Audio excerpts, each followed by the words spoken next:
Boa tarde já.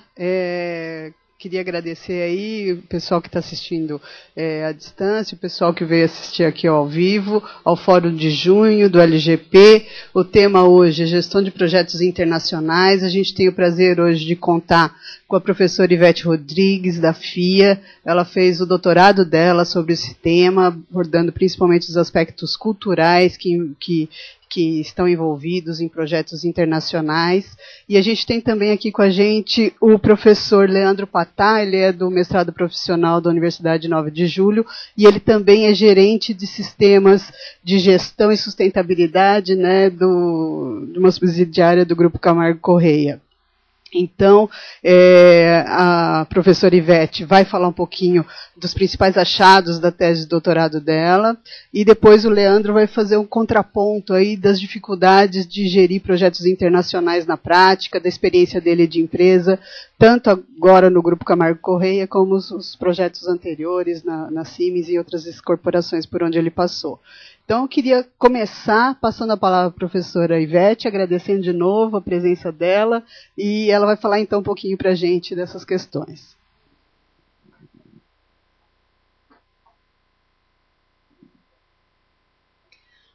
Boa tarde aos presentes, boa tarde também a quem está nos assistindo aí à distância. Marli, muito obrigada pelo convite para estar aqui hoje divulgando aí os resultados do meu trabalho de doutorado. Leandro também, obrigado. Leandro, a gente tem tido a oportunidade de atuar aí como colegas, né, como professores, né, também na área de gestão de projetos. E como a Marli comentou, o meu doutorado, ele abordou a questão das dificuldades de gestão de equipes globais de projetos. Então, a ideia a partir do momento que você tem um projeto global, onde você precisa reunir pessoas de diferentes países, como essa cultura, né, nacional, ou seja, o quanto essas pessoas com culturas nacionais diferentes podem afetar ou não o desempenho das equipes, em consequência, o desempenho dos projetos. Então, é sobre isso que eu vou conversar com vocês.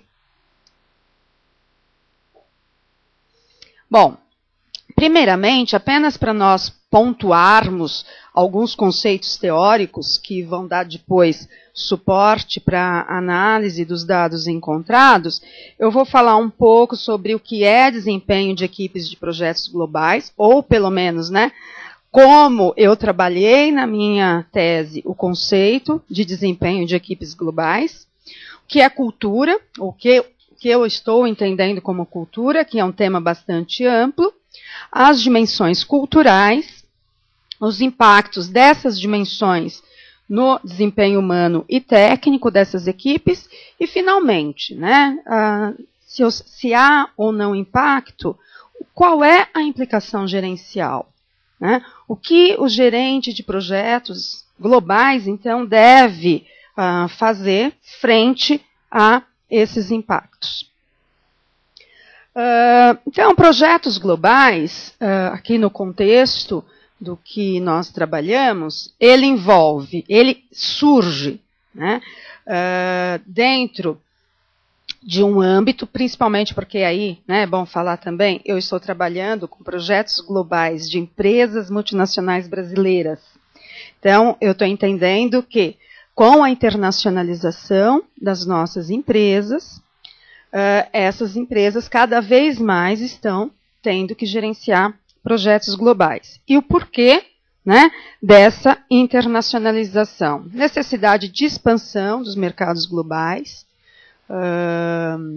Hoje, né, nós tivemos historicamente muitas empresas nacionais vindo para o Brasil, então multinacionais, estrangeiras. Hoje nós temos um movimento, esse movimento continua, mas a gente também tem um movimento no sentido contrário, que é das empresas brasileiras se tornando multinacionais e indo para fora. Por quê? Por vantagens competitivas, atendimento de demandas locais nos países em que ela está atuando, busca de conhecimentos que estão geograficamente dispersos, facilidade das comunicações, isso é um fato, que torna muito mais tranquilo você gerenciar um projeto com equipes multiculturais. E, como eu já tinha falado, a questão das estratégias de crescimento e diversificação. Então, é nesse contexto que surgem os projetos globais. O que eu estou chamando aí de desempenho de equipes? Eu trabalhei de duas formas, né? Um que é desempenho técnico, o outro que é desempenho humano. O que é o desempenho técnico? É a soma do atendimento às metas orçamentárias, o atendimento às metas de qualidade e o atendimento às metas temporais, ou seja, as metas de prazos dos projetos. Então, a soma disso é que vai me garantir o desempenho técnico. Vejam, quando nós estamos falando de desempenho técnico, não importa se o projeto é global ou se o projeto é doméstico, né? O conceito vai ser o mesmo. E trabalhamos também com a questão do desempenho humano. Então, o que é o desempenho humano do ponto de vista da equipe? Ou seja, o desempenho técnico tem a ver com o sucesso técnico do projeto. Mas como que essa equipe, né, se desempenhou em relação a fatores humanos? Então, a gente pegou satisfação, comprometimento, criatividade e confiança. E para cada um dessas variáveis, nós definimos, né, operacionalmente, definimos medidas. Como que a gente mede confiança, como que a gente mede satisfação, como a gente mede qualidade, né? E do ponto de vista da cultura, nós trabalhamos com o conceito, né, de distância psíquica. Esse conceito de distância psíquica, ele vem muito dos estudos sobre internacionalização de empresas, principalmente da linha comportamental, né, que é a linha chamada Escola Nórdica de Internacionalização de Empresas, que diz que o comprometimento das empresas com o processo de internacionalização, ele é gradual. As empresas começam com baixo comprometimento e vai aumentando gradativamente. E nessa gradação, o conceito de distância psíquica é importante porque quanto menor a distância psíquica, maior a chance de sucesso que a empresa tem nesse processo de internacionalização. Então, o que eles recomendam? Comecem por países de distância psíquica menor e vão gradativamente aumentando essa distância. E a distância psíquica, ela não envolve apenas, embora muitos autores trabalhem dessa forma, mas a distância psíquica não envolve apenas a questão cultural, ela envolve outros fatores também, como distância administrativa, distância geográfica e distância econômica. Um exemplo, distância cultural, a gente tem lá normas sociais diferentes, né? Então, qual a diferença? E aí o Leandro deve ter alguma experiência depois para contar para nós, como que é a diferença de você estar num projeto onde você tem um brasileiro, onde você tem um árabe, né, onde, vamos dizer que do ponto de vista das normas sociais é uma distância grande, né?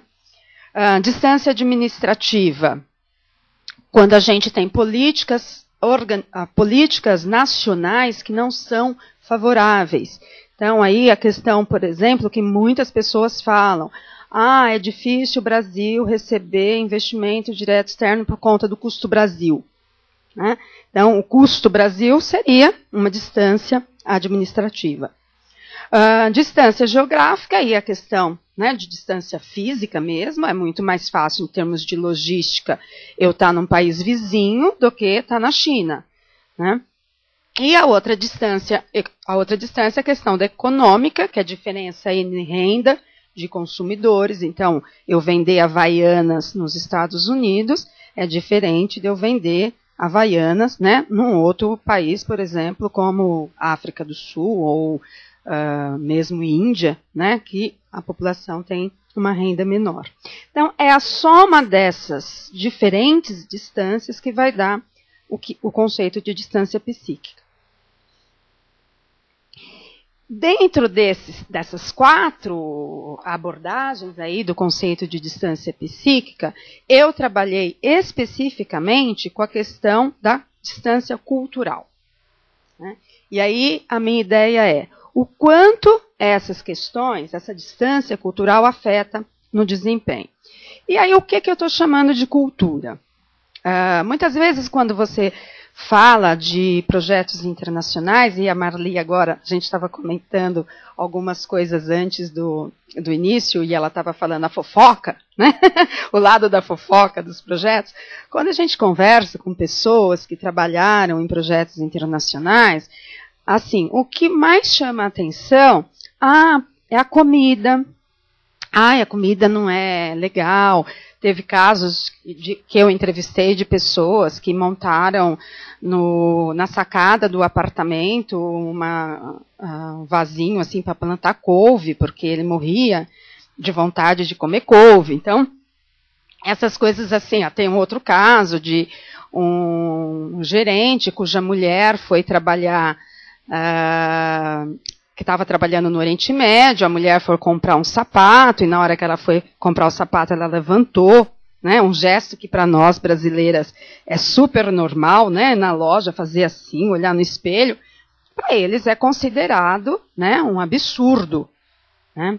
Teve até que a mulher quase que foi presa, o gerente teve que ir atrás, acionar a empresa, etc., para resolver esse problema. Mas essas questões aí são as questões que dizem respeito à camada mais externa, né, da cebola, se a gente entender cultura enquanto uma cebola. É a camada mais visível. Então, essa camada mais visível, de fato, é mais fácil lidar. Porque muitas vezes, com um treinamento intercultural, com um treinamento de etiqueta, você está indo para um determinado país, nesse país se come isso, nesse país se veste assim, nesse país se cumprimenta assim, etc. Isso é mais fácil, né? Porque é aquilo que é o mais visível. Mas se a gente entra para dentro da cebola, né, numa camada intermediária, nós vamos ter os valores e crenças. Valores e crenças também, né, é mais fácil a gente perceber. Porque muitas vezes, olha, é como a mulher é tratada na sociedade, qual é a religião dessa pessoa, o que é considerado, por exemplo, ético num país, mas que não é considerado ético em outro. Então, isso diz respeito aos valores e à cultura. Mas aí tem o cerne, né, o meio da cebola, que trata dos pressupostos básicos. E esses pressupostos básicos são os mais difíceis de gerenciar. E eu peguei como um conceito do Hofstede, que é um dos grandes autores aí sobre cultura, né? E o Hofstede fala que os pressupostos básicos é como a programação da nossa mente. Nós temos uma programação mental que foi construída desde o momento que nós nascemos e começou no seio da nossa família, depois foi para a escola, depois, né, foi, enfim, para todos os ambientes sociais. E muitas vezes nós agimos de uma determinada forma que a gente nem percebe que está agindo daquela forma porque está na nossa programação. Nós fomos programados para agir de uma determinada forma, né? Então, são esses pressupostos básicos que estão nessa programação mental que eu busquei identificar, né, nos projetos. Né? Como que a gente lida, então, com aquelas questões culturais que são mais profundas no indivíduo. E, para isso, eu peguei, né, algumas dimensões que o Hofstede trabalha e que ele chama, né, de dimensões culturais, aqui eu estou chamando de características culturais. As dimensões diz respeito à distância hierárquica, uma primeira. Então, distância hierárquica é quanto uma determinada nação, as pessoas de uma determinada nação estão afeitas, né, à hierarquia, o quanto elas aceitam o comando externo. Então, há sociedades onde a distância hierárquica é muito alta. O Brasil é considerado um país de distância hierárquica alta. Nós estamos acostumados a ser comandados, né, nas organizações, a ter um líder, a respeitar uma hierarquia. Estados Unidos, a distância hierárquica já é menor, né? Primeiro que tem menos graus de chefia, né? Não é tão estratificada, as organizações não são tão estratificadas como as nossas. E no hábito do dia a dia, né, as pessoas têm menos necessidade de ficar, né, respondendo aí a questões de cargo. Nós temos a questão do horizonte temporal, que não foi uma dimensão que eu utilizei, porque essa dimensão era mais difícil de medir, e ela está muito relacionada à questão da sociedade oriental versus a sociedade ocidental. Sociedades orientais são sociedades que, por questões históricas até, são sociedades mais orientadas a longo prazo. Aí é só a gente ver o nível de poupança, né, do Japão, né, e ver o nível de poupança do Brasil, que é uma sociedade voltada para o curto prazo. Mas essa não foi uma dimensão cultural que eu trabalhei. Outra dimensão é o individualismo-coletivismo, o quanto numa sociedade as pessoas estão mais preocupadas com o seu bem-estar, ou o quanto nessa sociedade as pessoas estão mais preocupadas, né, com o conjunto, com a família, ou com o seu grupo na igreja, né? E aí, usando um exemplo, Brasil, coletivismo, nossa sociedade é muito coletivista, a gente, né, mesmo no trabalho, a gente gosta de ter laços pessoais mais firmes. Sociedade americana, uma sociedade mais individualista, todo mundo é muito amigo no trabalho, mas passou o horário de expediente, né, cada um vai viver a sua vida. Masculinidade e feminilidade. Aí não tem muito a ver com uma questão sexista, no sentido de se o país é mais feminista ou não. Tem a ver com uma questão de gênero, né? Qual é o valor que uma determinada sociedade dá ao papel da mulher, né, nessa sociedade, e o quanto essa sociedade age segundo padrões mais femininos, e o quanto uma sociedade age mais de acordo com uma postura mais masculina. O que seria isso? Um país que age com feminilidade é um país que está muito preocupado com a questão do bem-estar das pessoas, que valoriza muito a espiritualidade. Voltamos aí ao caso oriental. O Japão é um país, né, embora de alta distância hierárquica, mas que tem essa questão da feminilidade, que é a preocupação com o outro, o bem-estar do outro, o bem-estar da família. E tem sociedades que não, que são mais assertivas, né, são mais focadas em resultados. Aí entra também a questão da sociedade americana. O Brasil é ainda, né, um país de mais masculinidade.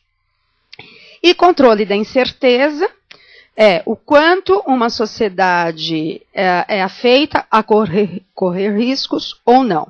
Brasil, né, nós temos baixíssima intolerância a risco, né? Nosso grau de controle da incerteza é alto, né? A gente tem medo de correr riscos. Tem sociedades em que não há tanta necessidade de controlar a incerteza e as pessoas, né, seriam aí mais, vamos supor, empreendedoras, né? Tem menos medo aí do fracasso. Basta ver aí, né, o tamanho da nossa Constituição, né? Toda a legislação brasileira é muito cheia de normas, de leis. A Constituição nossa entra nos mínimos detalhes, e a Constituição americana, né, que são apenas diretrizes, né? Então isso mostra também uma forma de um determinado país agir. Bom, pegando esses conceitos, então eu fui buscar projetos que tivessem pessoas de países diferentes trabalhando juntas, né? Foi isso que eu chamei de projetos internacionais. Projeto internacional, não necessariamente ele precisa estar localizado, ele pode estar colocalizado, ou seja, as pessoas estarem trabalhando juntas no mesmo espaço, mas serem de origens diferentes, ou pode ser também distribuído, ou seja, eu tenho uma liderança focal e tem pessoas, né, distribuídas ao longo do mundo inteiro. Eu não levei isso em consideração. Para mim, ambos os casos, seja colocalizado, seja distribuído, ambos são projetos internacionais. O que caracterizou foi a existência, então, de pessoas de diferentes nacionalidades. Eu investiguei 34 projetos de 15 empresas, envolvendo aí muitos países, né? Então, aí eu trouxe essas tabelas só para vocês, eu dividi, né, o que eram projetos considerados de baixa distância cultural, o que eram projetos de alta distância cultural. Mas como que você chega naquele índice, né? Então, IDH é uma daquelas características que a gente comentou, que é distância hierárquica. IDV, individualismo. IMAS é masculinidade versus feminilidade. ICI é grau de controle da incerteza e eu chego num grau de distância cultural. Então, existem estudos, né? Eu aí peguei o estudo do Kogut Singh, que ele montou uma forma de, a partir da utilização dessas categorias de distância cultural ou de diferenças culturais, você chega a esse grau de distância. Então, eu separei na minha pesquisa os projetos que, de acordo com esse índice, são considerados de baixa distância cultural e os projetos considerados de alta distância cultural. Então, aí a gente tem Brasil e Argentina, é um GDC baixo, Brasil e Peru é um GDC baixo, Brasil e Suriname, um GDC baixo. E aí tem os de alta distância, ainda são de baixa, né? Isso, aí são os de alta distância cultural. Brasil, Colômbia, Venezuela, então aí eu já tenho 3 países, isso também aumenta o grau de distância. Brasil e China, né? Um GDC bastante alto. Brasil e Estados Unidos, né? Que foi o maior número de projetos, foi o projeto 4, 13, 14, 20, 23, né? Foram vários projetos que tinham essa composição das pessoas. O outro ali, Brasil, Estados Unidos, Alemanha, uma distância cultural altíssima, né? Então, agora passando para os resultados. Pode passar, isso é só para a gente ter um exemplo. Em termos de características, né, culturais, o Brasil, como eu falei, né, um país de proximidade hierárquica, e eu inverti na hora de fazer o cálculo, em vez de falar distância, eu estou falando proximidade. Por quê? Porque eu entendo que no ambiente de projeto, né, a proximidade hierárquica seja mais benéfica que a distância hierárquica. Então, eu estou medindo proximidade. Brasil, né, proximidade hierárquica baixa, ou seja, né, alta distância hierárquica. Projetos pesquisados, alta proximidade hierárquica. Coletivismo deu basicamente igual entre o Brasil e os países pesquisados, então a gente não teria aí uma grande diferença cultural nesse tema. Feminilidade, né, muito maior nos projetos pesquisados do que no Brasil, como eu falei, né, uma cultura ainda de alta masculinidade. Propensão ao risco, né, muito maior nos projetos também pesquisados do que no Brasil.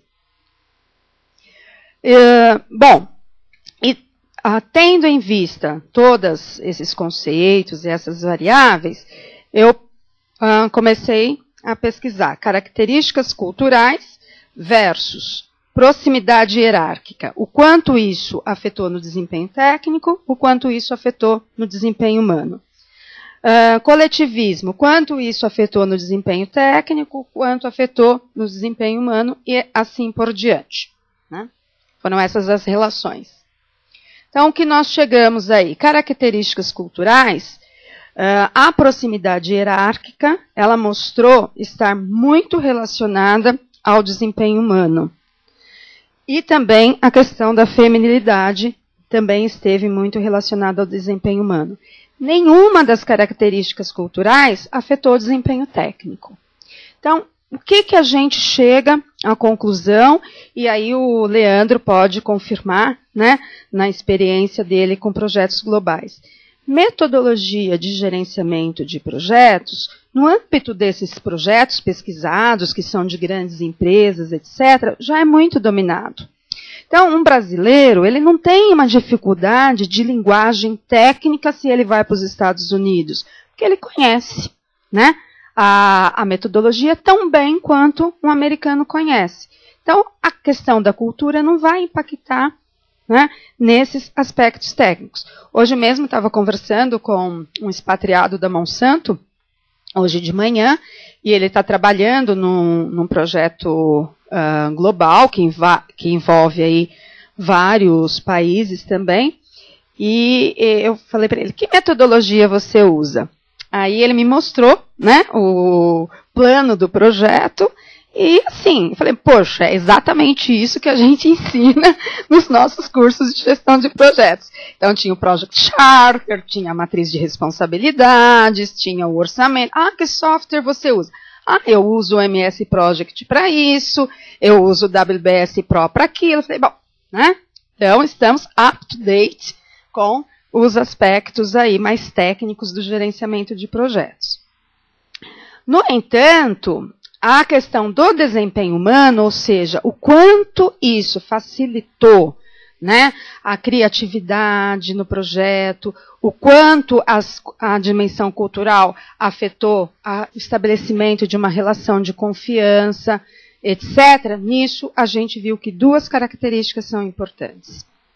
Então, primeiro, a proximidade hierárquica. E daí, o que isso tem a ver? Então, vamos imaginar que eu sou gestor de um projeto brasileiro, né? E estou numa empresa, um banco, principalmente, onde relações hierárquicas são muito valorizadas, e vou participar ou vou liderar um projeto, né, com os Estados Unidos, né, Alemanha eu acho que tem um pouco ainda de alta hierarquia. Eu não vou ser bem-sucedido na gestão dessas equipes se eu impor, né, me impor pela autoridade, né, ou pela autoridade do cargo. Eu deveria me impor aí pela minha autoridade técnica, né, pelo reconhecimento técnico. A mesma coisa, a feminilidade. Quando eu estou trabalhando num projeto, principalmente num projeto onde tem pessoas expatriadas, existe um certo grau de desconforto dessas pessoas. Por quê? As equipes são temporárias, né? As pessoas, aqueles laços que vão ser estabelecidos ali naquele momento, não vão ser laços mais duradouros, porque eles vão durar enquanto durar o projeto.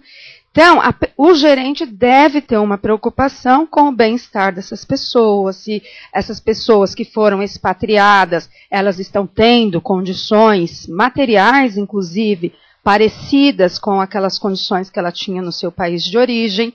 Então, as pessoas necessitam, num ambiente onde, para ela, tem uma diferença, para ela aquilo não é tão palatável, ela precisa se sentir cuidada, né? Que aí, então, entra a questão da feminilidade.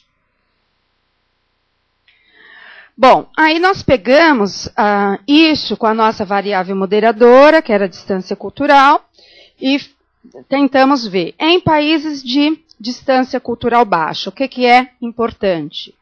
Aí entrou também a questão da feminilidade, ela é mais importante quando a distância cultural é baixa, ou seja, quando os países são culturalmente homogêneos. E a proximidade hierárquica, ela foi muito importante quando a gente tinha distância cultural alta, né? Então, em países mais heterogêneos do ponto de vista cultural, estabelecer uma relação de proximidade hierárquica, onde a minha autoridade é muito mais baseada no conhecimento do que no cargo, é importante para o desempenho do projeto. Isso, gente, bate com várias literaturas, publicações que a gente conhece sobre desenvolvimento de equipes, o que é importante para você ter equipes de alto desempenho. E isso tem uma lógica por trás que é o seguinte, né? Um projeto, ele é uma entidade temporária. Numa entidade temporária, o meu foco tem que ser a meta, o meu foco tem que ser o resultado. Então, se o meu foco é a meta, é o resultado, né? O que eu preciso ter? Um tipo de perfil, né, de pessoa que tenha mais assertividade, que tenha essa condição de ter esse tipo de relacionamento mais próximo. Então, isso é uma característica que bate com o que a gente pesquisou na literatura do que é importante em termos de equipes de alto desempenho. E aí, isso aí nem fez parte do meu modelo de pesquisa, foi só uma curiosidade acadêmica, fica até aí como sugestão, né, para quem quiser depois trabalhar essa relação. Eu imaginei, olha, se a distância cultural é baixa, eu acho que o desempenho tende a ser melhor, né? Se a distância cultural é alta, o projeto se torna mais complexo e o resultado tende a ser pior.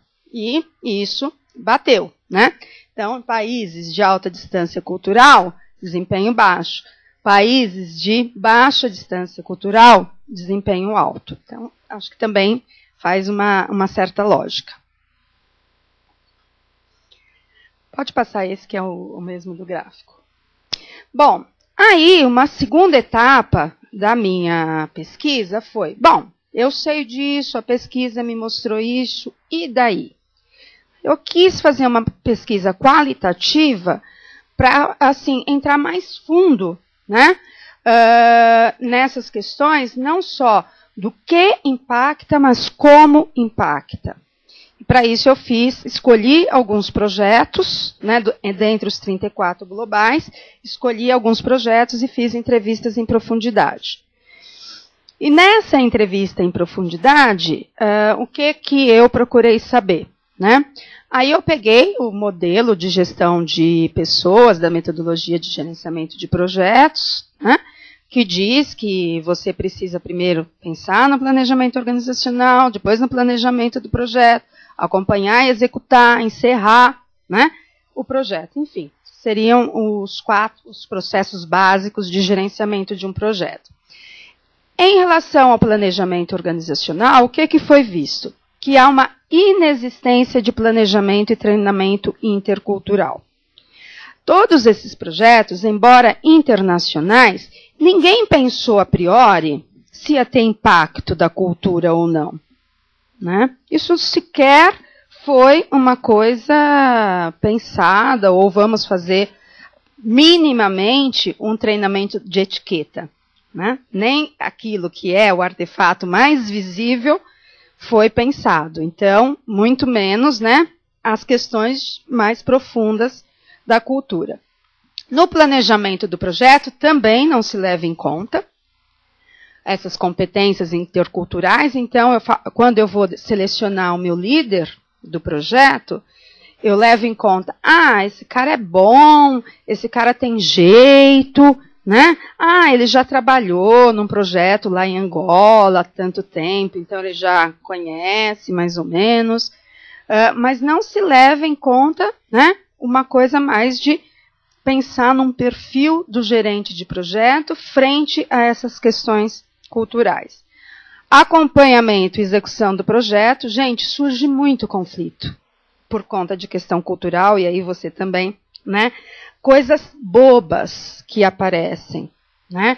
Então, isso que eu falei, por exemplo, da sociedade americana ser mais para o individualismo.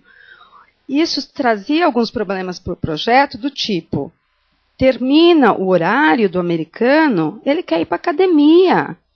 Das 5 horas da tarde, ele para de trabalhar, porque ele tem aquela rotina dele de passar de ir para a academia, passar no supermercado, comprar algum congelado, botar no micro-ondas, comer, e ele tem essa rotina. O brasileiro não. O brasileiro, como ele é comprometido com essa questão do coletivismo, o importante é ajudar o meu colega. Se o meu colega está ali, né, apurado no projeto, eu fico até mais tarde, eu ajudo ele. O brasileiro vê os membros do projeto como parte da sua família, pelo menos enquanto dura o projeto, né? E isso levou a problemas desse tipo. Olha, a gente tinha prazo para terminar, encerrar o projeto, era um projeto de integração de sistemas, e, sim, simplesmente a gente não conseguia fazer com que os americanos ficassem até mais tarde, nem pagando hora extra. Né? Nem pagando hora extra, eles não querem trabalhar. Então, isso impactou muito, né, na questão do prazo, e foi uma característica cultural do americano que, se tivesse sido levada em consideração antes, né, você talvez teria feito um planejamento mais realista, não, né, deixando de considerar no seu cronograma hora extra, necessidade de hora extra. Então, essas coisas pequenas, né, que parecem pequenas, são conflitos culturais, e aí, assim, o conflito tem que ser lidado, como não foi feito um planejamento adequado, o conflito tem que ser lidado na hora que ele surge, é uma coisa de forma reativa. Nesse projeto especificamente, como era um projeto distribuído, o gerente ficava no Brasil, ele teve que, assim, sabe, de um dia para o outro lá nos Estados Unidos para assumir a liderança do projeto lá, para colocar de novo o projeto dentro do cronograma.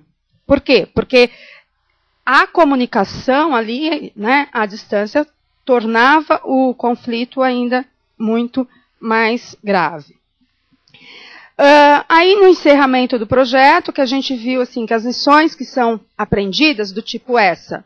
Olha, o que a gente viu nesse projeto é que é muito difícil, né, trabalhar com americano, no sentido de horário. Um outro projeto também que eu fui, que aí eu posso falar até o nome da empresa, porque foi uma que não exigiu confidencialidade, a Gerdau teve problemas sérios com o sindicato.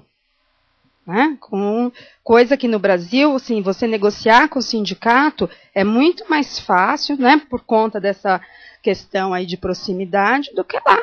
Lá não sabe, não tem conversa, é o que está previsto, é o que está no acordo que foi feito com o sindicato, então, né, é isso que tem que ser seguido. E por incrível que pareça, uma empresa do tamanho da Gerdau, né, o projeto teve problemas porque não levou esse tipo de questão em consideração. E ainda por cima, depois que termina o projeto, ninguém quer mais, né, saber daquilo, as lições aprendidas não são documentadas e o conhecimento intercultural não é internalizado na empresa. Então fica sempre assim, vou escolher para esse projeto aquele cara que se dá bem fora do Brasil, ou que fala inglês, ou que, né, não é feito isso de uma forma mais consistente. A questão da distância cultural, o que deu para perceber, que quando a diversidade cultural é alta, ela é mais relevante, a questão cultural torna-se mais relevante que a distância geográfica, política e econômica. Né? Então, se eu estou num país muito diferente na forma de pensar, de agir, de valores, questões políticas do país, questões administrativas do país, tudo isso se torna mais fácil de gerenciar do que a questão cultural. Isso, né, não ocorre quando a distância cultural é baixa. E esses outros fatores, né, considerada a distância psíquica, são mais relevantes. Então, qual é a implicação, né, gerencial que a gente vê para isso?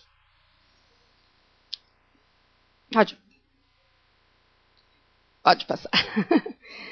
Eu pensei aí nesse framework que leva em consideração 3 dimensões. Uma é a dimensão do projeto, outra é a dimensão da organização e outra é a dimensão do ambiente global, porque é o ambiente onde esses projetos estão acontecendo. E aí, dentro dessas 3 dimensões, o que um gerente deve fazer no momento do planejamento da sua equipe, da mobilização, do desenvolvimento e do gerenciamento? Então, do ponto de vista do projeto, do ambiente global, se eu estou sendo líder de um projeto internacional, o que eu preciso, né, dar conta? No planejamento, mapear, gente, as diferenças econômicas, mapear as diferenças culturais, mapear as diferenças políticas. Um dos casos que eu estudei foi da Camargo, né, que é onde você está. Eles mapeavam muito bem essas questões políticas e econômicas, mas em nenhum momento pensou na questão cultural. Eles mandavam uma missão antes para o país, né? Essa missão ia ver toda a parte legal daquele país, que entraves legais o projeto poderia ter, né? Então, eles faziam esse mapeamento com uma missão técnica anterior ao projeto, mas não levavam em consideração a dimensão cultural. Na questão da mobilização da equipe, mapeamento da disponibilidade de mão de obra dos países hospedeiros. Por incrível que pareça também, né? Projetos feitos em Angola, chegavam em Angola, o projeto atrasava porque não tinha mão de obra qualificada, né? Eles tinham, né, por conta de todas as guerras civis, etc., muita dificuldade de encontrar engenheiros com a mesma qualificação, por exemplo, que tinha aqui no Brasil. E isso não era planejado antecipadamente. Aí você não encontrava mão de obra, você tinha que correr para o expatriamento de última hora, né? Como a gente não tem um engenheiro lá que tenha uma qualificação técnica, vamos mandar um engenheiro daqui, mas aí o projeto já tinha começado e você estava ainda atrás, né, de alguém que tivesse aquela capacidade técnica. No desenvolvimento, a questão de participação em redes globais, participação em fóruns internacionais.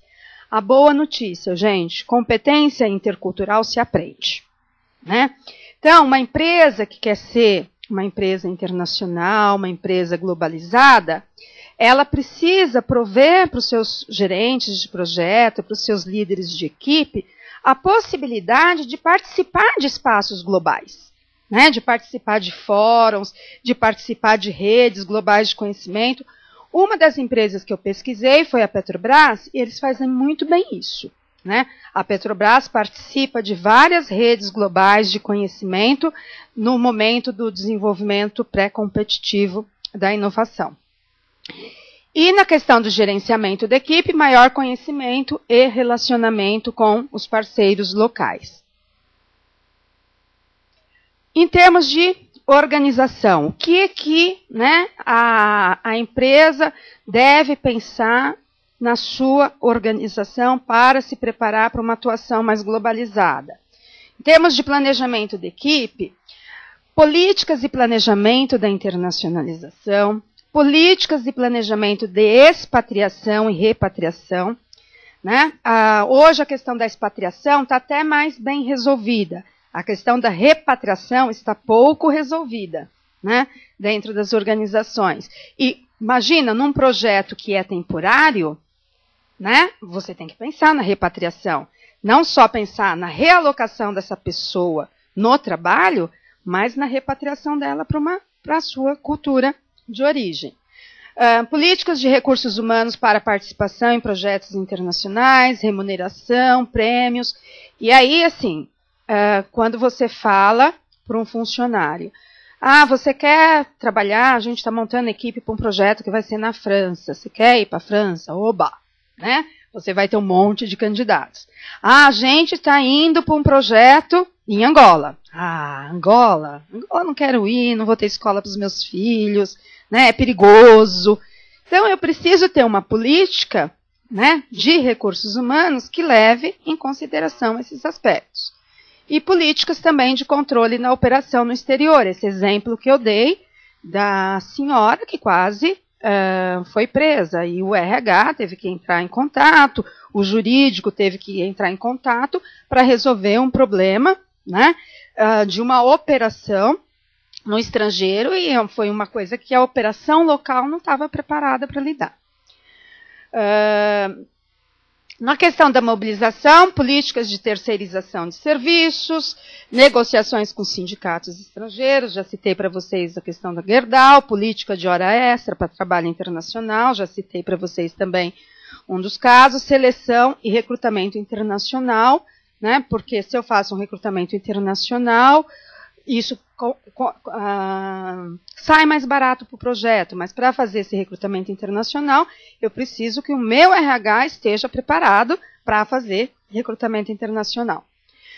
No desenvolvimento, treinamento intercultural permanente, cursos de idiomas, treinamento para desenvolvimento aí do mindset global, que é uma característica que muitos autores colocam, né, que o brasileiro tem uma forma de pensar muito doméstica, né? Ele consegue ter essa visão aí mais globalizada, oportunidades de viagens, etc.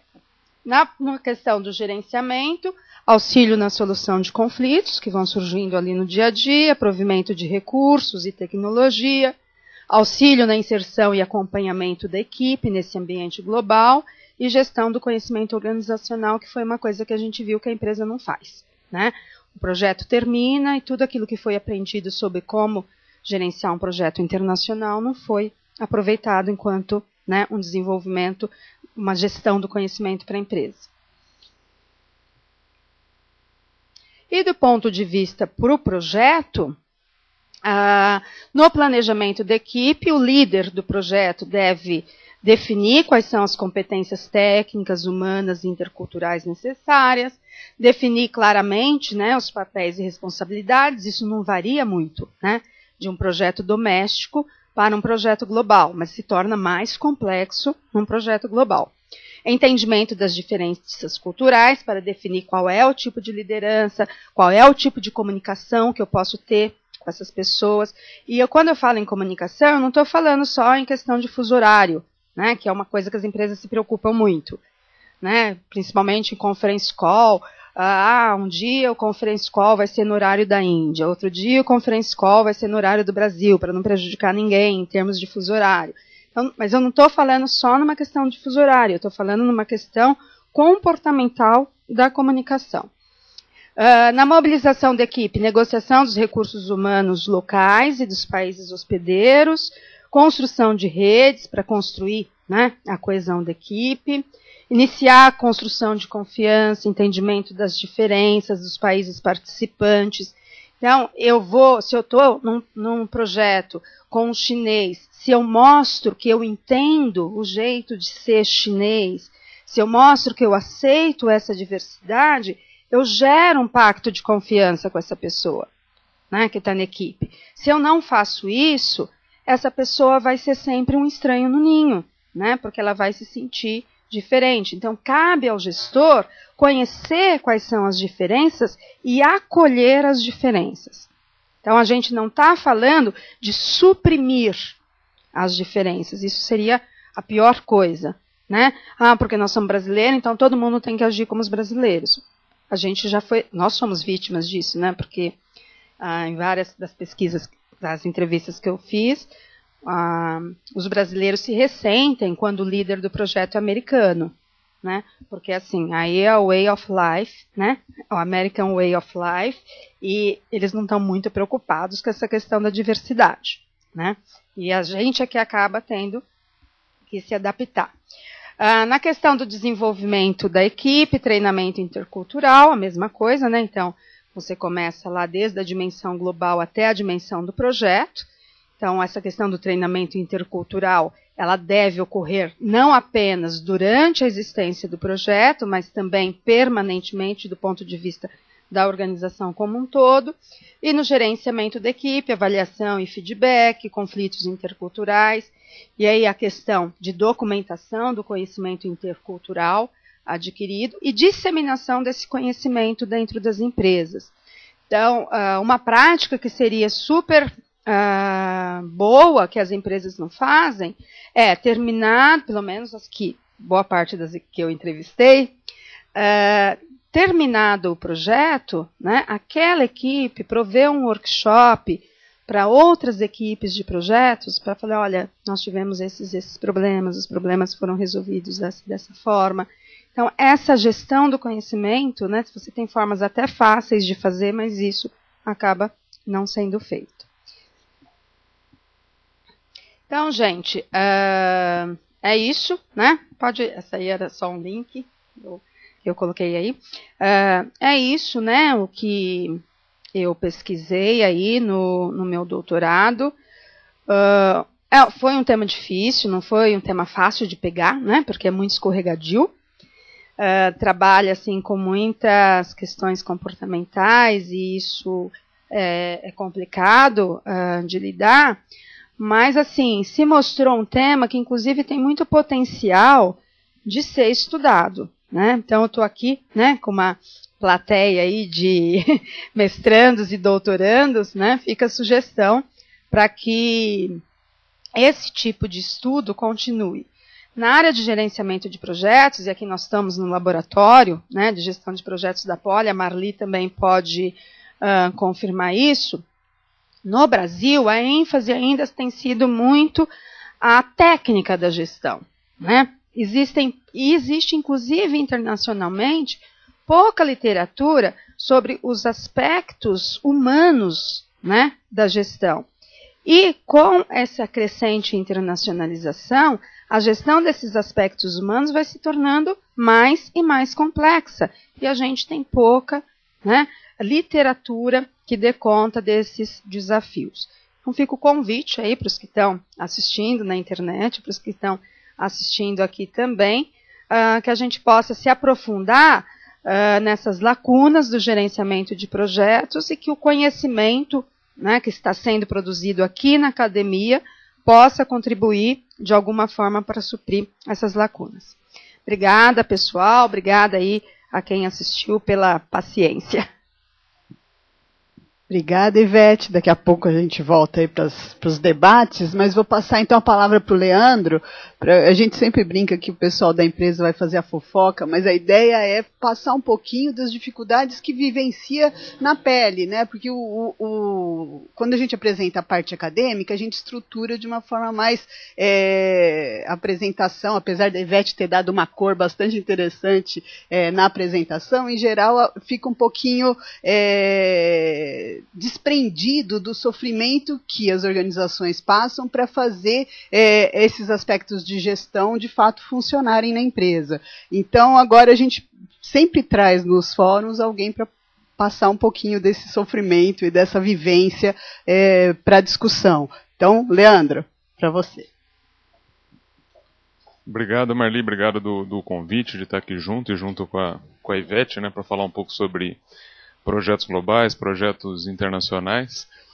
Eu tenho uma experiência razoável já em projetos desse tipo, né, de 12 anos pelo menos, trabalhando em organizações que me possibilitaram ter esse tipo de trabalho. Boa parte deles na Siemens, e aí em projetos de implantação de novos projetos, novas soluções.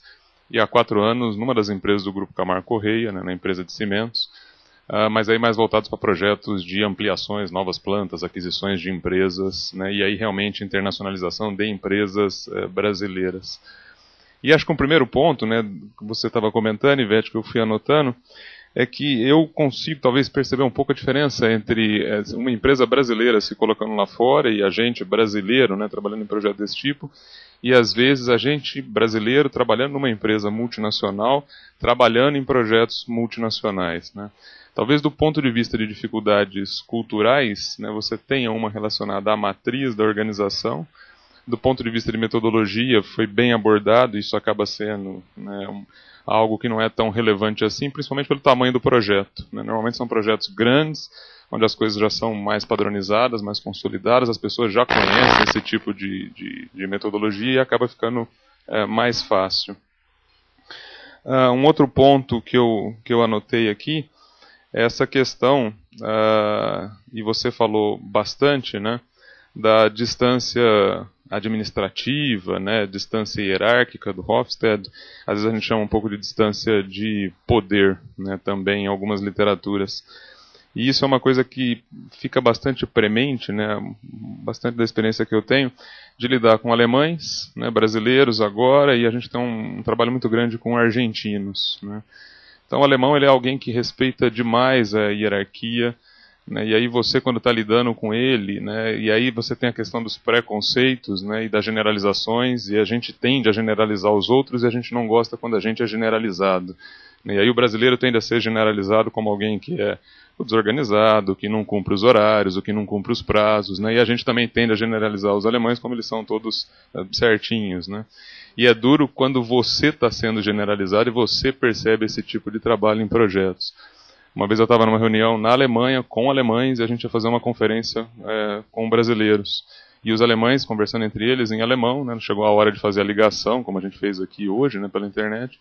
Não, vamos dar mais uma meia hora, porque não deve ter brasileiro nenhum na sala ainda. Né? Então, e eles falando em alemão, esse tipo de coisa. Né? E aí a gente não gosta desse tipo de comentário, e às vezes a gente também generaliza. No nosso caso, hoje é comum, às vezes, a gente generalizar os argentinos, né, que a gente tem um trabalho muito grande com eles.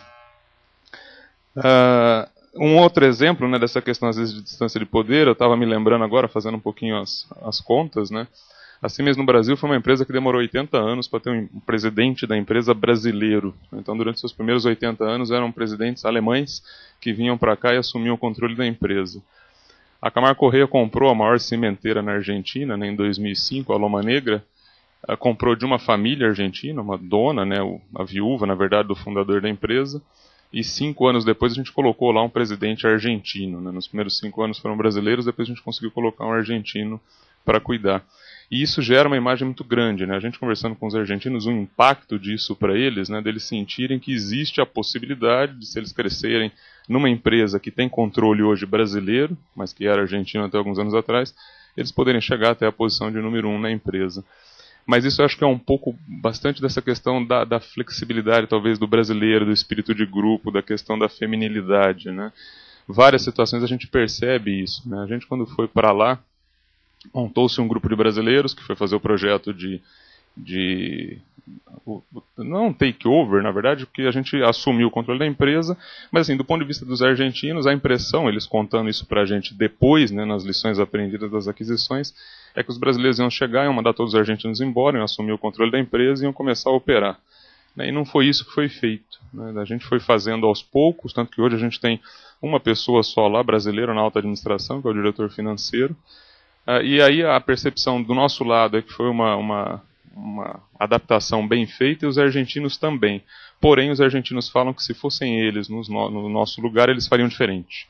Né? Eles já chegariam, já tomariam o controle, mandariam os brasileiros embora e assumiriam a empresa.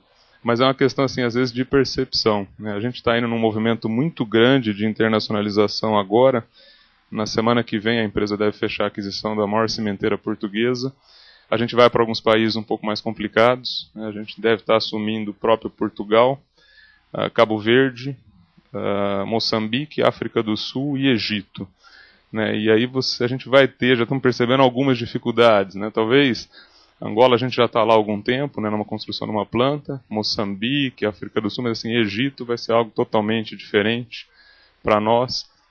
Por mais que a gente esteja preparado, e a empresa ela está se preparando, né, nessa questão cultural, de como é que a gente vai fazer, como é que a gente vai adaptar, o que a gente vai respeitar de cultura local, esse tipo de coisa, a distância é muito grande, né? A gente outro dia escutou uma história, né, com todos esses movimentos que teve no Egito ano passado, que durante parte do ano passado, né, teve um momento de redução, né, de quadro de funcionários na empresa, ela mandou vários embora, né, beduínos, e durante essas revoluções que tiveram no passado, eles invadiram a fábrica, tomaram a fábrica, e aí, assim, como é que você lida numa situação desse tipo, né? A população invadindo a tua operação. Angola, né, África, em geral, Moçambique, África do Sul, várias dificuldades que às vezes a gente encontra também, que por mais que a gente se prepare, a gente não está acostumado. Né? Às vezes eu comento com alguns alunos, quando a gente foi começar o projeto na África, e por mais que você tenha a metodologia, Project Charter, Escopo, WBS do projeto, a primeira situação que a gente teve que lidar foi no terreno onde a gente ia fazer a construção da fábrica. Ele era um terreno minado, né? Minas pelo terreno como um todo, você não podia nem começar a chegar para fazer levantamento, topografia, esse tipo de coisa. A primeira atividade de todas é contratar uma empresa de desminagem para retirar as minas do terreno, para você começar a poder andar pelo terreno, né, que você comprou para construir a tua nova planta, o teu novo projeto. Então, assim, são dificuldades desse tipo que às vezes a gente não está muito acostumado.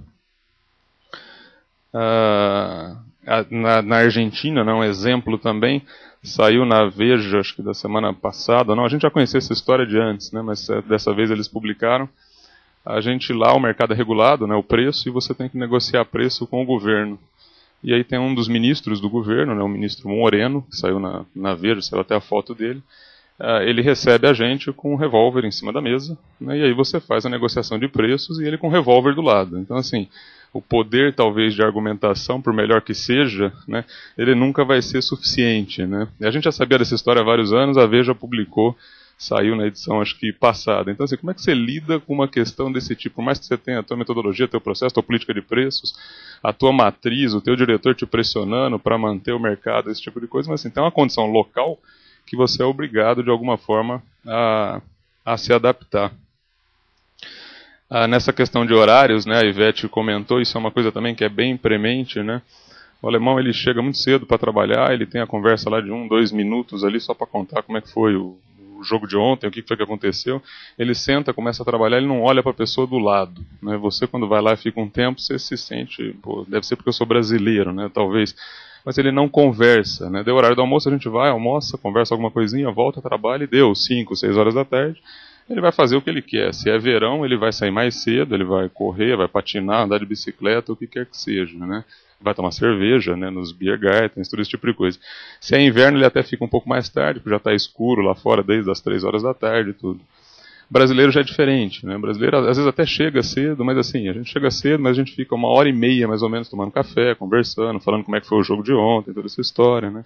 Nosso almoço é um pouco mais prolongado, né? E a gente precisa ficar até mais tarde para poder cumprir tudo aquilo que é necessário. E se alguém faz ao contrário, né, chega cedo, é mais produtivo durante o dia, encurta o almoço e sai mais cedo, né, porque terminou o trabalho dele, talvez ele seja mal visto aqui, né, coisa que não acontece tanto lá fora. Né.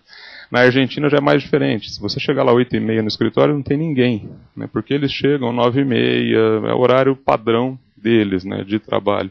Então são coisas que a gente também tem que, de alguma forma, tentando se adaptar. Um ponto que eu achei que é extremamente, né, bem colocado, né, a Ivete falou da questão lá de valores e crenças, e aí é uma coisa que a gente está definindo e vai tentar levar à frente, né, valores que são inegociáveis nos projetos onde quer que a gente esteja. Um deles que a gente escolheu foi a questão de segurança. Então, independente de onde a gente for, a questão de segurança, porque aí a vida humana, o valor dela é o mesmo em qualquer lugar. E é uma coisa que a gente encontra muita resistência, né? Você chega às vezes num país, aconteceu na Argentina e vai acontecer nos outros agora, a gente olha o projeto, olha a obra acontecendo, a pessoa não usa capacete, equipamento de proteção, e aí você comenta, e isso te choca no primeiro momento, e a pessoa acha normal. Não tem, ninguém usa capacete, não é obrigatório, né? Então é uma coisa que a gente está tentando colocar e vai levar a falar, olha, uma série de coisas a gente consegue negociar, mas esses pontos aqui não tem jeito, e aí vocês vão ter que se adaptar aquilo que a gente está colocando. Eu acho que, no geral, era um pouco isso que eu ia comentar, Marli, essa questão aí das experiências que a gente está tendo. Acho que, realmente, a questão de desempenho, o desempenho técnico versus o desempenho humano, né? O técnico a gente, de alguma forma, consegue controlar ele um pouco mais, né? Mas o humano é difícil da gente conseguir manter, e a questão do impacto que ele causa, às vezes, no outro, né, no desempenho geral do projeto, é algo que, se a gente não prestar atenção, pode até ser que o projeto termine, né, que a gente cumpra o que for necessário, mas é difícil depois você conseguir, né, manter a operação. E um ponto, talvez, que eu acho que eu ressaltei mais no final, que é uma diferença, talvez, na própria empresa que eu trabalho, entre projetos da construtora, que ela vai lá, faz o projeto 2, 3 anos e ela sai do país, e projetos que a gente trabalha, que são projetos que a gente vai lá, constrói a fábrica 2 ou 3 anos, mas a gente fica no país depois. Né? Isso gera uma preocupação enorme desde o início. Né? A gente está terminando agora a construção de uma fábrica no Paraguai. Né? Então você não está indo simplesmente lá fazer um investimento, pegar o dinheiro e vir embora. Né? Você vai ficar lá depois, você vai construir uma fábrica que vai ficar 30, 40 anos operando. Então os laços que você vai construindo com o país, com a cultura, com as pessoas, são enormes. Porque você não vai, talvez, conseguir pegar um brasileiro e falar para ele, olha, você vai morar até os próximos 40 anos de vida, né, no Paraguai, em Angola, no Egito, em Moçambique. Ele vai para lá, fica uns 3, 4 e volta. Então, ou você vai ficar trocando sempre, ou então você tem que ir preparando, né, localmente, para que depois alguém assuma essa operação depois. Então, talvez aí esteja uma diferença né, nessa questão de como que a gente se prepara ou não para projetos, né, globais, pelo menos no nosso caso. Ok, obrigado. Vocês vão ter que tomar bastante cuidado com a questão de propina, né? O que é ético, né, numa negociação no Egito e o que não é ético. E aí talvez tenha que entrar essa questão no que são os valores negociáveis e os que não são valores negociáveis. Porque algumas vezes compensações por contratos, eles não consideram ilegal, né? Faz parte da cultura, é uma compensação, né, por você ter oferecido um contrato. Então, são questões aí de diferenças importantes. Você falou essa questão da propina, eu me lembrei de dois pontos só. Um é que realmente tem locais que talvez você vai decidir da forma como você vai querer trabalhar. Eu me lembro que um pouco antes de sair da Siemens, a Siemens passou por todos aqueles escândalos, né, que culminaram com a saída do presidente do conselho, o presidente global da empresa, né, questões na Grécia, aqui na Argentina, o Brasil também teve um pouco.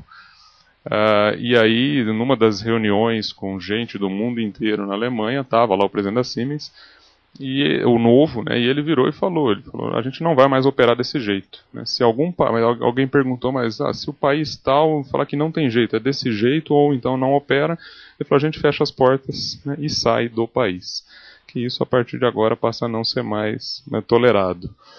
E essa questão da propina, né, a gente quando vai bastante para a Argentina, propina em espanhol é gorjeta. Então, sempre quando a gente almoça, né, o garçom pergunta, inclui ou não inclui a propina, né? Então, assim, até hoje, né, por mais que a gente vá, a gente se choca, né? E vem no recibo, né? Vem o valor e vem a propina, né? E depois a gente apresenta para reembolso, né? Então, assim, a propina ali, pelo menos nesse sentido, ela acaba sendo oficial, né? E aí a gente tem que se adaptar, né? A outra propina, essa eu nem não conheço como é que é a palavra em espanhol. Obrigada, Leandro. Você entra aqui para a gente conversar um pouquinho, responder a pergunta do pessoal que está aqui, do pessoal que está à distância. Então, aqui como mediadora, eu já vou começar provocando um pouquinho. Acho que tem várias questões aí em projetos que têm presença aí de diversas culturas, que estão envolvidas em você tentar gerenciar isso, mas também tem o apoiar quem participa, né? Porque quando a gente fala, em determinado momento você fala de feminilidade, masculinidade, mas pensando na cultura como um todo. Mas aí quando é uma mulher na pele que está indo vivenciar um projeto, numa situação em que ela não está acostumada a sofrer tanta restrição, isso gera sofrimento. Eu estava vendo alguns trabalhos que discutem aí algumas características como resiliência da pessoa, capacidade de absorver esse sofrimento e responder, mas de fato é mais demandante, tem um sofrimento aí.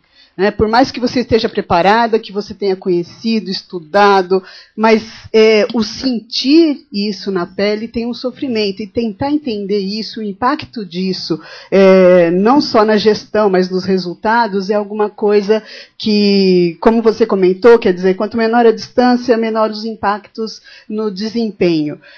E talvez parte dessa relação é porque o sofrimento está aí presente, por mais que você esteja preparado, né, e você falou de grandes corporações que não estão tão bem preparadas assim, o Leandro também comentou. Então, muitas vezes o pessoal de projeto é jogado em situações de sofrimento para vivenciar esses projetos internacionais. E isso, obviamente, tem consequências aí no desempenho de projeto. Então, uma das primeiras questões eu queria falar, o quanto isso, né, o quanto esse mapeamento pode mitigar esse sofrimento que passa para o indivíduo, né? A gente é conhecido como os brasileiros que saem, por mais que a gente saiba que tem questões de gênero no Brasil, questões de raça no Brasil, pode ser que a gente entenda que elas são mais suaves do que em outras culturas. E a hora que você está vivenciando esse sofrimento na pele, sem um preparo de vida, sem ter vivenciado nunca, isso gera um sofrimento muito maior. E que, por mais que você tenha lido, você vivenciar isso é muito, muito sofrido. Então, queria que vocês falassem um pouco desse sofrimento. Não sei se você já chegou a ver alguma coisa sobre resiliência, mas que eu acho que é um tipo de estudo que vale a pena nesse contexto. E aí a questão do desempenho, a gente fala de desempenho de maneira geral, mas a gente já discutiu até em alguns outros fóruns, são várias dimensões de desempenho, né? Então, será que essas questões do sofrimento acabam prejudicando mais esse desempenho mais operacional, de prazo, custo, essas dificuldades, mas que, quem sabe, o desempenho, a hora que tudo isso é mitigado, o desempenho em termos de inovação, em termos de construção de competências, então, abrir um pouquinho esse desempenho que você trabalha na tua tese e ver se a gente explorar dimensões diferentes desse desempenho, será que quanto maior a diversidade, maior o desempenho em termos de inovação, ou maior a criação de competência, porque depois de todo esse processo de sofrimento, isso se constrói novas competências, potencializa a criatividade, inovação, etc. Então, isso eu queria ouvir dos dois. Se vocês acham que a distância pode ser um fator que catalise outros tipos de desempenho, embora os dados apresentem que ele tem uma relação negativa, será que ele catalisa outros tipos de desempenho? E como é que a gente trata a questão do sofrimento das equipes? Sobre essa questão do sofrimento, realmente, né, eu acho que ele existe e ele vai ser maior quanto maior a distância cultural, né? Quanto mais diferentes, né, quanto mais diversidade cultural eu tiver, mais difícil a adaptação de todas as pessoas daquela equipe a esse novo microcosmo que é o projeto.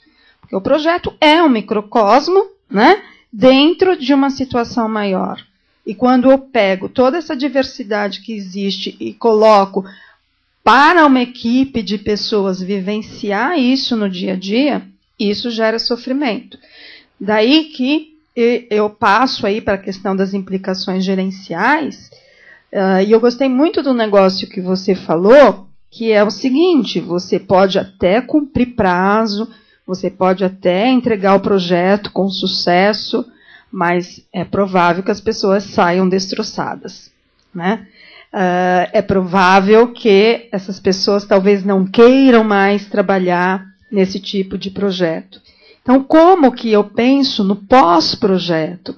Como que eu penso, enquanto organização, em criar isso que eu estou chamando de competência intercultural? Né? Isso não é só no momento em que eu vou ter um projeto global. Isso é uma coisa que precisa sendo feita na cultura da organização, no dia a dia da organização, estar preparando essas pessoas para lidar com isso. E essa, gente, é uma realidade que veio para ficar. Eu dou aula na graduação da FIA e eu falo para os meus alunos, inclusive essa questão que você falou de resiliência.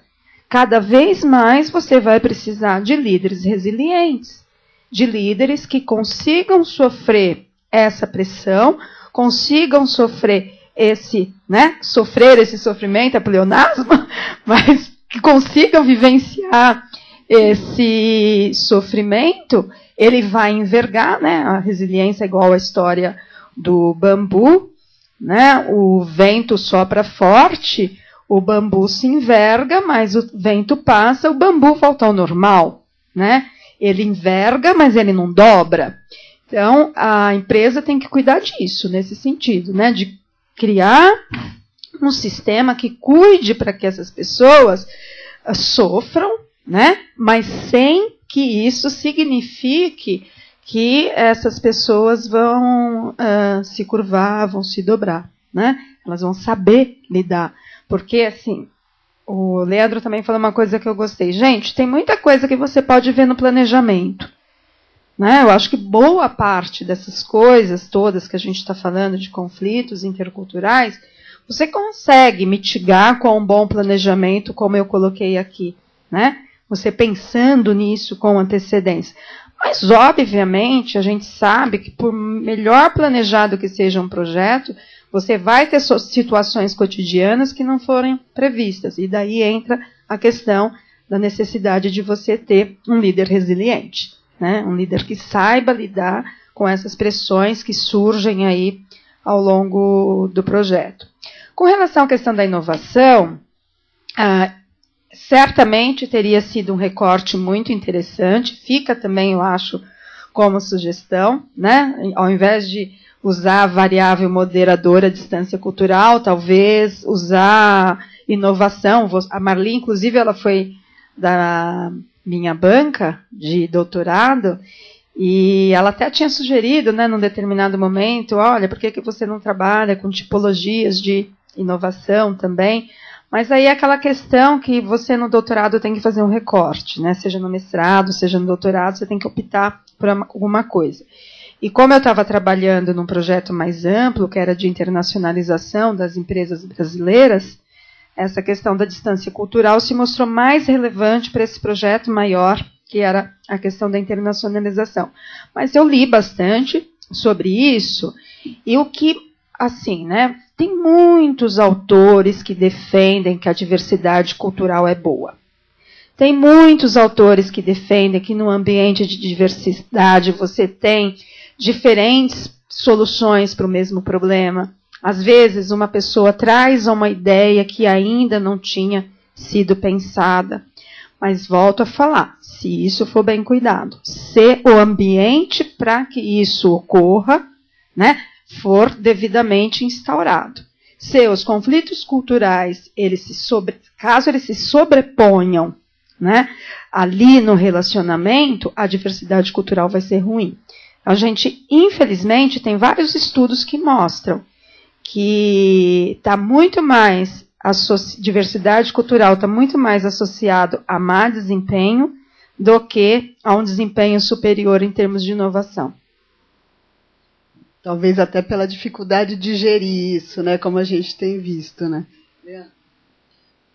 Primeiro nessa questão da resiliência, e aí é uma opinião pessoal minha, né, não estou baseado em estudos, mas dá a impressão que o brasileiro ele é alguém bastante resiliente, né, de se adaptar fácil às situações mais problemáticas que elas sejam. Isso dentro do nosso próprio país, na cidade onde a gente mora, ou em outras situações, outras cidades, outras regiões, e até fora do país. E eu acho que uma outra característica que talvez ajude um pouco isso é essa questão do grupo, né, dele se ajudar, né? Então, às vezes, mesmo quando a gente está numa situação complicada, ou tem alguém numa situação complicada, talvez não resiliente assim, a gente consegue, né, juntando ali as forças, aí consegue superar isso. A gente teve uma situação no projeto de Angola, né, o gerente do projeto já estava lá há mais tempo, já estava estabelecido com a esposa, morando num condomínio fechado, tudo. E foi uma engenheira da Argentina, né, para fazer realmente essa parte de topografia, e ela ia ficar lá 1 mês e pouco, quase 2 meses. E a gente apresentou toda a situação para ela, tudo que ela ia encontrar, onde que ela ia ficar, o hotel que ela ia ficar, tudo. Então ela sabia, né, o que, pelo menos teoricamente, né, no PowerPoint, ela sabia o que ela ia encontrar. Né, mas quando ela chegou lá, a primeira semana, bebendo água, passando mal 3, 4 dias, né, de estômago, esse tipo de coisa, bateu desespero nela, ela querendo voltar o mais rápido possível. Não é tão fácil assim você conseguir a passagem de retorno, porque são poucas opções de voos, esse tipo de coisa. O gerente do projeto não teve dúvida, né? Tirou ela do hotel e levou ele para a casa dela, para a casa dele. Né? Ficou lá hospedada na casa dele, com a esposa dele, junto durante alguns dias, até que ela pudesse retornar, né? É uma coisa que não é muito comum, talvez, em outras culturas, né? Pô, se eu tô lá, ela é funcionária, eu vou me encontrar com ela às 8 e vou despedir dela às 17. O que ela vai fazer depois disso é problema dela.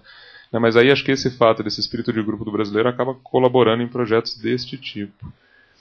E a questão da distância, né? Seja ela geográfica, cultural em projetos, eu acho que por mais que talvez ela dificulte a obtenção dos resultados, né, que foi o que a Ivete demonstrou, eu acho que tem um fator que a gente tem que levar em conta também, que é o seguinte: a tendência é que quanto maior ela for, mais a gente vai se preparar para ela. Né, e isso talvez eu acho que ajude um pouco a questão do sucesso. Né, do exemplo que eu dei da gente estar indo lá para Portugal e estar indo para Egito, com certeza, né, quem vai para o Egito vai se preparar muito mais do que quem vai fazer Portugal. A gente faz isso pessoalmente, né? Se a gente vai fazer uma viagem muito curta, vou num dia e volto no outro, para o Rio de Janeiro, a gente não se preocupa tanto assim. Agora eu vou pegar um avião, vou para a China, né? Vou ficar uma semana e vou voltar, um mês antes a gente começa, pelo menos, estudar algumas palavrinhas em chinês para falar alguma coisa, como é que vai ser, por onde eu vou passar, qual que é o telefone, uma emergência, o que eu faço. Então eu acho que isso é um fator que talvez, assim, obviamente é muito mais difícil, né? Mas a gente se prepara, a gente pensa em alguns riscos, talvez não de maneira tão formal, mas facilita um pouco, né? O resultado, com isso, talvez o resultado poderia ser muito pior se a gente não fizesse algo desse tipo, né?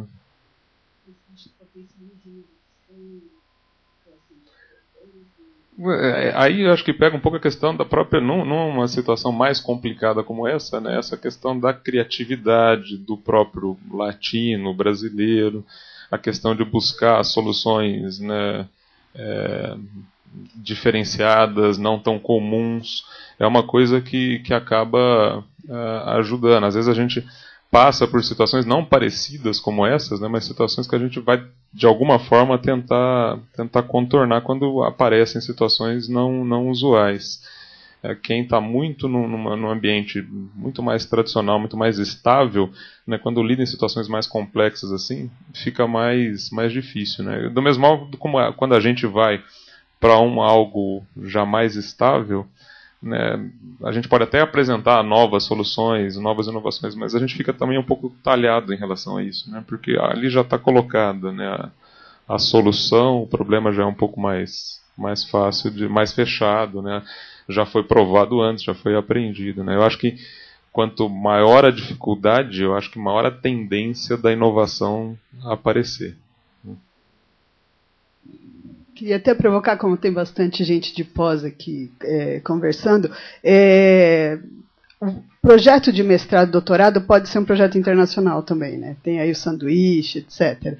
Então, uma coisa que eu acho muito interessante para quem sai e faz um sanduíche, ou tem essa experiência de ficar, por quê? Porque o jeito de pensar, as referências, o próprio arcabouço teórico de gerar as hipóteses e discutir os pilares são completamente diferentes. Né? Embora estou estudando gestão de projeto aqui, vou estudar gestão de projeto em Cambridge.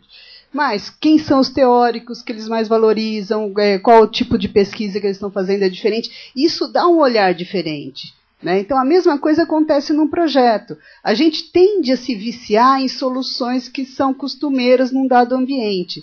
Então, eu acho, e fico provocando aqui, porque eu acho que é um tema de pesquisa bastante interessante, essa questão da internacionalização e dessas dimensões de desempenho mais associadas à inovação e criatividade. E, por outro lado, alguns estudos que eu vi assim, qualitativos, muito superficiais, mas que eu acho que daria um potencial grande de pesquisa, porque para medir resiliência dos membros da equipe existem já escalas e questionários bastante consolidados na área de psicologia, mas eles são pouco utilizados ainda no ambiente de gestão. Então, esse é um tema interessante, porque dá para você brincar com diferentes dimensões de desempenho e trabalhar esses questionários junto com a equipe, além de outras dimensões que a Ivete já apresentou para a gente com relação à diversidade e à distância cultural.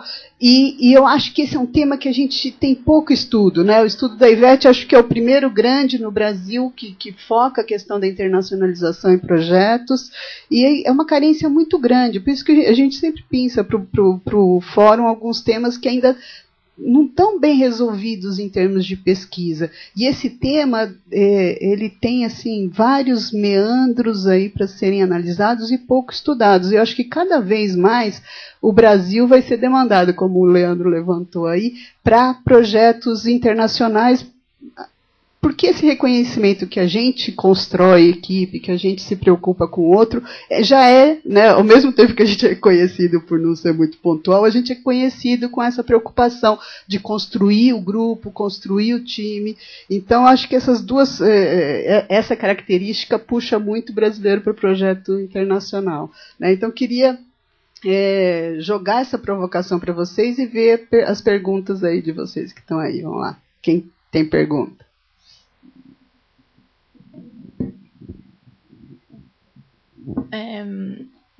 Bom, boa tarde, meu nome é Sandra, faço um mestrado aqui na produção. Eu achei muito interessante a sua pesquisa, Ivete. Acho que dá uma visão aí bem interessante do desempenho. Você colocou o desempenho técnico e o desempenho humano, né? Não lembro o termo agora. E o que me chamou a atenção, na verdade, foi daquelas 4 caixinhas lá do lado esquerdo, né? Que tinha distância hierárquica.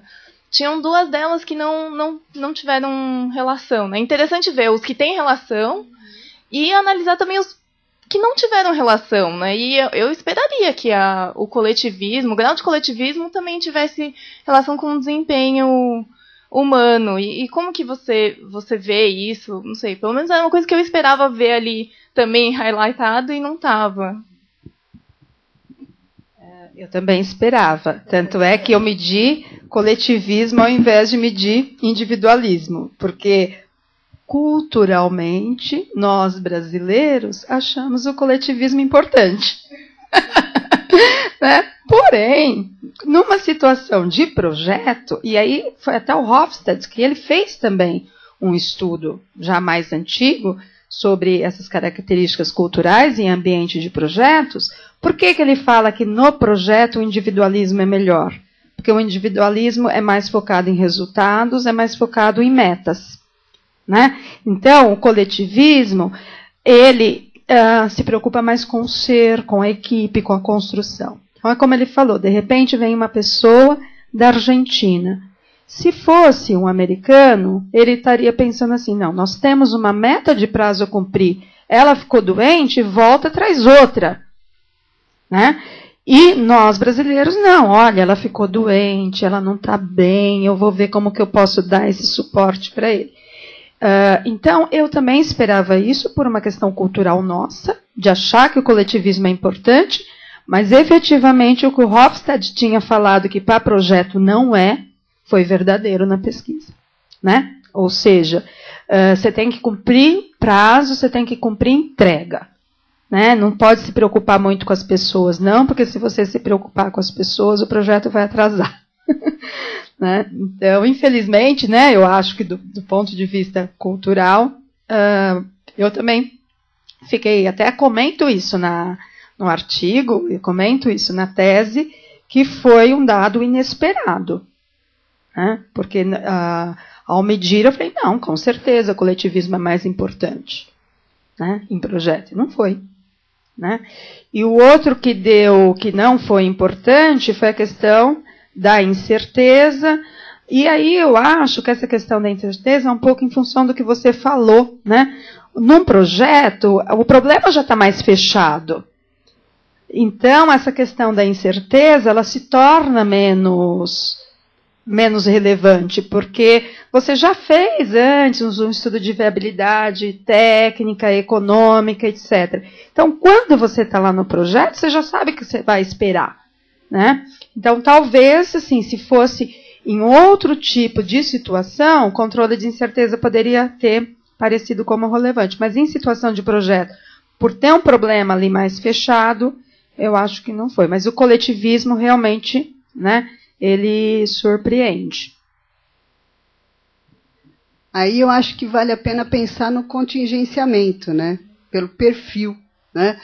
Talvez as outras dimensões de desempenho fossem muito impactadas pelo coletivismo, que não essas mais relacionadas a previsto e realizado. Né? Essas, o foco no resultado, né? Até tem o Tanren, que tem aquele modelo dele de foco nas pessoas e foco nos resultados, aborda bem isso. Né? Então, as questões do foco no resultado, nas medidas de desempenho mais relacionado ao previsto e realizado, eu acho que aí o foco nas tarefas, o foco nessa gestão de resultado é mais efetivo, e aí uma sociedade menos coletivista e mais individualista, focada no resultado, talvez seja mais. Então, se a gente explorar, né, contingencializar dimensões de desempenho, a própria questão de incerteza, se a gente colocar tipologias de projeto, isso dá uma pitada. Talvez em ambientes muito turbulentos, a questão apareça de forma diferente, né? Então, aí eu acho que isso é para jogar vocês oportunidade de pesquisa. Tudo isso é oportunidade de olhar esse problema a partir de uma outra visão e tentar responder, né?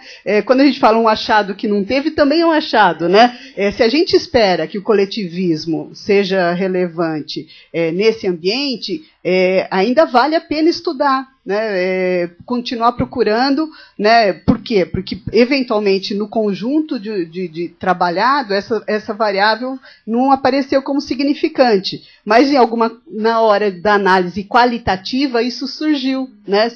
Aparece no sofrimento, aparece no caso, né? Então ele está aí, ele está emergente nos achados qualitativos. Então ainda não foi suficientemente estudado por tamanho de amostra, por tipo de variável, etc., para aparecer significativo na pesquisa. Mas está aí latente, então vamos pesquisar, né? Acho que só complementando essa questão da incerteza que a Ivete comentou, é um pouco por aí mesmo, né? Quer dizer, você, quando vai para uma situação dessa, você não vai. Por que você vai fazer projetos em países como esses que eu citei, Angola, Moçambique? É porque você gosta, né, de desafios, né? Porque você quer promover, melhorar a situação do país. Para conseguir criar defesas, né, contra doenças diferenciadas, né? Não é isso, né? Você vai para lá porque... Estou falando do ponto de vista de empresa, não estou falando do ponto de vista de órgão de fomento, esse tipo de coisa. Você vai para lá porque você é um jogo, né? Você está fazendo uma conta que o benefício compensa os custos. Então, você vai, o prazo do retorno do teu investimento é muito menor, o quanto que você vai ser remunerado, a margem que você vai receber é muito maior. E aí, para você conseguir até tomar a decisão se você vai ou não colocar milhões de reais, né, milhares de pessoas lá para trabalhar, você fez a conta antes. É óbvio que é um ambiente onde as surpresas elas podem ser bem diferenciadas do que a gente tem e a chance delas aparecerem são muito maiores. Aí sim, talvez seria um ponto que valeria medir a incerteza. Mas é algo que é levado em conta no primeiro momento já, né? Antes até do doutorado, fazendo ainda disciplina, eu fiz um estudo de caso na Petrobras. E aí, no caso Petrobras, incerteza é um negócio relevante. Por quê? Porque eles estão trabalhando com inovação radical nessas parcerias internacionais que eles fazem. Então, eles têm parcerias com Shell, eles têm parceria com Chevron, né, para o desenvolvimento tecnológico em fase pré-competitiva. Aí a incerteza com certeza poderia ser relevante. Então, concordo plenamente com a Marli quando ela fala sobre tipologias de projeto. Então, uma forma de recorte interessante poderia ser projetos de inovação incremental versus projetos de inovação radical. Talvez os resultados fossem diferentes se a variável moderadora fosse outra, né? E acredito que existem outras possibilidades de variáveis moderadoras que poderiam também dar diferença. Uma pessoa que esteja querendo estudar gênero, né? Então, a questão o número de mulheres participando no projeto, aí a feminilidade é isso. Então, assim, tem vários recortes possíveis. E agora, o desafio, eu acredito que é um desafio grande para nós que estamos estudando gerenciamento de projetos, porque existe, assim, as tribos diferentes, né? A tribo do pessoal da psicologia, a tribo do pessoal da cultura, a tribo do pessoal do PMI, né, que produzem conhecimentos distintos. E uma das maiores dificuldades no meu trabalho, que quase me deixou maluca, foi justamente beber na fonte de outras áreas. Vocês não sabem o tempo que eu levei para definir como medir confiança. Né? Como que a gente mede se houve confiança entre as pessoas no projeto ou não houve? Eu fui buscar na psicologia, né? E aí vi que existem assim vários estudos. Gente, o que tem de estudos só sobre confiança é impressionante, né? Aí você começa a ir abrindo, né? Abrindo novas portinhas. E chega um momento que você fala, Nossa, eu tenho que fechar, porque senão vou virar Alice no País das Maravilhas, né? Entro no labirinto e não sei mais como sair dele. Mas eu acredito que isso é evolução do conhecimento. É essa coragem, né, de trabalhar com áreas com as quais a gente não está muito acostumado. E aí parceria é fundamental, né? Você ter projetos em que você possa ter contribuição de alguém de psicologia, né? Por exemplo, questão de resiliência, todos os questionários que medem resiliência são da área de psicologia. Né? Criatividade, temos bastante gente da área de inovação estudando criatividade. Mas como que você mede criatividade? É número de ideias geradas? É número de patentes? Né? Então, o desafio enquanto pesquisador realmente está em juntar as contribuições dessas diferentes áreas. Exatamente. Quanto melhor o tema, mais pesquisa dá para o mesmo tema, né? E todo mundo tem que recortar direitinho a sua contribuição e para avançar, né? Então esse tema, eu acho que só nessa conversa que a gente teve aqui, acho que dá um monte de mestrado, um doutorado, né? Então todo tema bom tem essa amplitude, né? Um tema que você vai procurando amplitude, mas ele não dá recorte, é porque o tema já está esgotado, né? Então esse tema não está longe de estar esgotado, é um tema bom, um convite aí para o pessoal. Hoje a gente se delongou um pouco demais, então quem está aqui depois quiser fazer pergunta, a gente continua, mas para encerrar aí a transmissão, queria agradecer de novo a Ivete e o Leandro pelo fórum, queria agradecer os que estão aqui presentes pela participação, pela discussão, pelo pessoal que está online, nas redes sociais, etc. Quem mandou questão, depois a gente vai ver ali pelo computador, e aí a gente responde, encaminha para a Ivete, encaminha para o Leandro, e o vídeo deve estar disponível aí nos próximos 15 dias. Aí a gente vai fechar agora, então, a transmissão, e aí quem está presente aqui pode continuar discutindo. Tá ok? Então, obrigada de novo, Ivete, obrigado, Leandro. Então, uma palma aqui para eles. Obrigada, até logo.